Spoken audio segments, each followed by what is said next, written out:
Hello guys, இன்றைக்கி ரொம்ப பெரிய பல்க் ஆர்டர். ஸோ வீட்டில் இருக்கிற வேலையெல்லாம் காலையிலே முடிச்சுட்டு சீக்கிரமாக மெட்டீரியல்லாம் எடுத்து கட் பண்ணி ஸ்டிச் பண்ண ஆரம்பிச்சிட்டேன். ஸ்டிச் பண்ணிகிட்டு இருக்கும்போதே பசி எடுத்துருச்சு. ஸோ வயிற்றுக்கு 2 தோசையை போட்டுட்டு திரும்பியும் ஸ்டிச் பண்ண ஆரம்பித்தேன். ஸ்டிச் பண்ணி முடிச்சுட்டு என் ஹஸ்பண்ட் வந்தாங்க. கொஞ்சம் ஹெல்ப் பண்ணுறது அப்படின்னு கேட்டேன். ஸோ அவங்க பேக் பண்ணுற ஒர்க்லாம் பார்த்துட்டு இருந்தாங்க.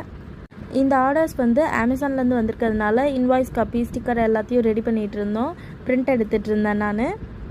நம்மளுக்கு டைரக்ட் ஆர்டர்ஸும் பார்த்துட்டு இருக்கிறதுனால டைம் எப்படி போச்சுனே தெரியல. ஸோ லன்ச் ப்ரிப்பேர் பண்ணிவிட்டு சீக்கிரம் லஞ்சையும் சாப்பிட்டுட்டு டெலிவர் பண்ண போகலான்னு சொல்லி பிளான் பண்ணிகிட்டு இருந்தோம். அதில் தாங்க ரொம்ப பெரிய பிரச்சனை வந்துச்சு.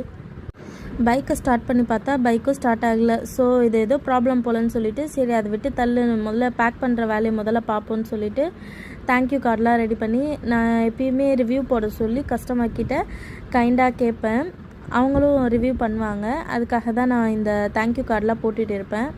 ஃபைனலி எப்படியோ நம்ம பேக் பண்ணி முடிச்சாச்சு. கொரியர் கவர்லாம் போட்டுட்டு இன்வாய்ஸ் காப்பியெல்லாம் இன்சர்ட் பண்ணி ஸ்டிக்கர்லாம் ஒட்டிகிட்டு இருந்தோம்.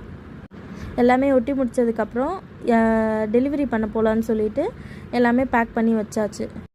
அமேசான் ஆர்டர்ஸும் போய்கிட்டு இருக்குது. சைட் பை சைட் நம்மளுக்கு டைரெக்டாகவும் மெசேஜ் பண்ணி ஆர்டர்ஸும் போய்கிட்டு இருக்குது. ஸோ டைரெக்டாக வாங்குறவங்களுக்கு பெனிஃபிட் என்னென்னா நாங்கள் ஸ்க்ரன்ச்சீஸ்லாம் ஃப்ரீயாக கொடுத்துட்ருக்கோம். அதுவும் 159க்கு.